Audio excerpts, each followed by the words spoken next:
안녕하세요. 공병호TV의 공병호입니다. 중국 경제 성장률이 1992년 3월 통계 작성 이후에 27년 만에 최저치인 6.2%를 기록하였다.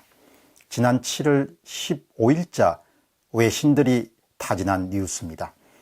대중수출 의존도가 높은 나라들인 호주, 수출의 29.6%를 중국에 의존하고 있습니다. 대만 28%를 의존하고 있습니다. 한국 24.8%를 의존하고 있습니다. 브라질 21.8%를 의존하고 있습니다. 일본 19%, 말레이시아 13.5% 등의 경제 성적표가 줄줄이 하향세를 그리고 있습니다. 자연스럽게 모든 경제들이 연결되어 있기 때문에 전 세계의 경기 침체, 리세션이라고 하죠. 그래서 R이라고 표현합니다. 리세션이 예상되어 왔습니다. 모든 경제 현상의 마지막 종결점은 결국 가격입니다.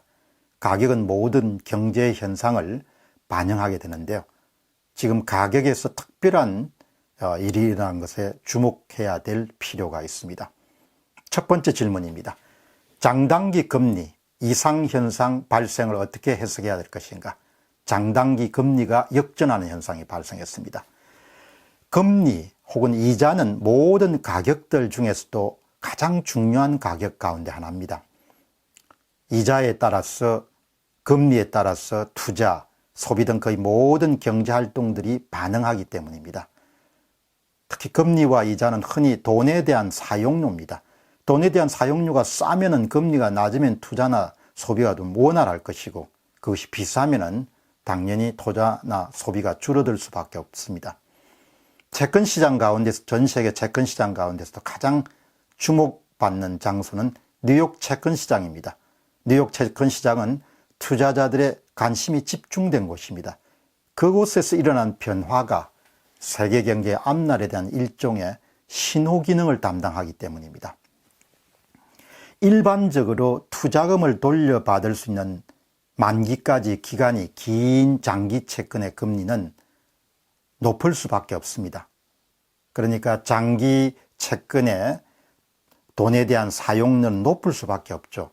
기간이 길수록 여러 가지 예상치 못한 그런 사건이나 위험에 노출될 가능성이 높기 때문에 그만큼 사용료도 위험에 따라서 더 높아질 수밖에 없습니다. 장기물의 금리는 일반적으로 높다, 그렇게 봅니다. 그런데 경제 역사에서 보면 아주 드물게 단기 채권의 금리가 장기 채권의 금리보다 높은 일들이 간혹 발생합니다. 아주 드뭅니다. 이런 현상을 장단기 금리 역전 현상이다, 이렇게 부릅니다. 투자자들은 이런 현상이 발생하게 되면은 아주 긴장합니다.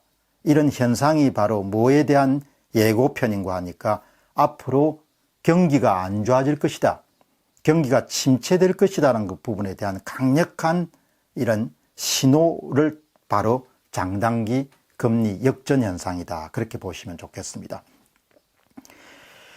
여러분 한번 보시죠. 경기가 좋지 않을 것으로 예상되면은 정부는 경기를 살리기 위해 노력할 것이고, 경기를 살리기 위해서 노력하려고 하다 보면은 통화량을, 돈을 막 풀 것입니다. 돈을 풀면은 기준금리가 낮아지게 되죠. 기준금리가 낮아지게 되면 금리와 그 다음에 채권의 가격은 역의 관계이기 때문에 금리가 낮아지게 되면은 채권 가격이 뛰게 됩니다. 채권 가격이 비싸지게 됩니다. 그러니까 투자 상품으로서 장기 채권의 가치가 올라가는 것이죠. 금리가 낮아져서 장기 채권의 가격이 올라가게 되면은 투자자 입장에서는 장기 채권이 굉장히 매력적인 상품이 되는 겁니다. 투자 상품으로서 장기 채권은 가치가 올라가게 되는 것이죠. 바로 지금 뉴욕 채권 시장에서 일어나기 시작한 일이 장단기 금리 역전 현상입니다. 앞으로 경기가 침체될 것으로 경보음이 강하게 울리기 시작하니까 세계 경제가 앞으로 더 침체가 되면은 금리가 더 낮아질 것이니까 장기 채권에 대한 매력도가 증가되는 것이죠. 바로 그런 현상들이 일어나고 있습니다. 그럼 이제 질문 두 번째 보시죠. 글로벌 금융시장에서 일어나기 시작한 일은 어떤 것인가? 8월 14일 날 오전 10시에 뉴욕 채권 시장에서는 특별한 일이 일어납니다. 2년물 금리 연 1.626포인트가 10년물 금리 1.619포인트보다 높은 현상이 발생하게 됩니다. 이른바 장단기 금리 역전 현상이 잠시 동안 일어납니다. 하루 종일 일어난 것이 아니고 여기에다가 30년물 국채 금리는 사상 최저치인 연 2.0%로 떨어졌습니다. 왜 이런 현상이 일어나게 되었을까? 계속해서 안 좋은 소식이 전 세계로 들려오기 때문입니다.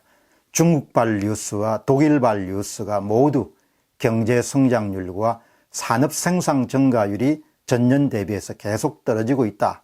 그리고 앞으로 떨어질 것 같다. 이런 소식들이 계속 들려오는 겁니다. 예를 들면은 중국 자동차 시장에 얼어붙으니까 자동차 시장에 대한 대외 의존도가 높인 독일 경제가 2분기 경제 성장률이 전년 대비 같은 기간 대비해서 0.1% 감소합니다. 또 전년 대비 산업 생산량도 5%나 독일에서 줄었습니다.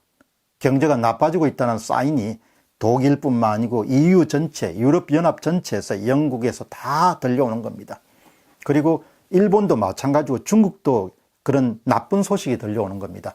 중국의 7월 산업 생산 증가율이 2018년 7월 같은 기간 대비해 4.8% 정도로 17년 만에 최저치를 기록한 그런 나쁜 소식이 바로 외신을 타고 뉴욕에 전해지게 된 겁니다. 자, 그럼 여러분들 딱 요약을 하면은 투자자들은 이렇게 결론 내는 겁니다. 본격적인 경기 침체가 멀지 않았구나. 본격적인 경기 침체가 시작되는구나. 그러니까 투자 상품으로서 가치가 있는 게 뭐냐. 그러면서 그 가운데 아주 유력한 것이 앞으로 금리가 더 떨어지면은 그 채권 가격이 계속해서 올라갈 수 있는 그런 장기물, 장기 채권에 대한 돈이 몰려들기 시작하는 것이죠. 그러니까 장기물 금리가 낮아지고 장기물 채권 가격이 계속해서 높아지는 걸 뜻하는 겁니다. 투자자들이 이처럼 민감하게 반응하는 것은 설득력이 충분히 있습니다. 역사적으로 보면은 크레딧 스위스 은행이 조사한 바에 따르면 1978년 이후에 미국의 국채 2년물과 10년물 간의 금리 역전 현상이 5번 일어났는데 평균 22개월 만에 모두 경기 침체로 이어졌다는 겁니다. 그러니까 금리 역전 현상이 발생하고 나서 평균 22개월 지나가지고 1년이 채 못 돼서 그다음부터 침체로 들어가게 되는 것이죠. 미국 샌프란시스코 연방은행도 비슷한 예측을 합니다. 2년물과 10년물 금리 역전은 1945년 이후에 총 9번 발생했는데 이 가운데 한 번만 빼고 모두 일정한 기간 6개월에 24개월 이후에 경기 침체로 연결됐다. 그렇게 역사적 사료를 제시합니다. 그러나 반론도 있죠. 제닛 앨런 전 미국 중앙은행 의장은 잘못된 침체 사인일 수도 있다. 왜 그런가 하니까 장기물이 그동안 누려왔던 기간 프레임이 조정되는 그런 과정이기 때문에 너무 걱정할 필요가 없다. 이렇게 주장을 하기도 합니다. 자, 그러면 여러분 이제 현상은 이렇고 그럼 돈 버는 사람들은 어떻게 행동하냐? 질문 세 번째는 투자자들의 반응입니다. 이렇게 경기가 침체될 것으로 예상되면 투자자들은 주로 어떻게 반응하냐? 경기 침체가 예상되는 경우에 투자자들의 반응은 제1 우선순위가 안전자산 선호 현상이 아주 뚜렷해집니다. 경기를 살리기 위해 중앙은행이 돈을 더 풀면은 그러면 가치가 안정된 실물을 선호한 현상이 뚜렷해지게 되죠. 가장 먼저 반응한 것은 주가 하락입니다. 왜 그러면 기업 실적 악화가 불을 보듯 뻔하기 때문에. 그 다음에 돈을 풀기 때문에 손해를 보는 자산들은 대부분 구입 안 하려고 하죠.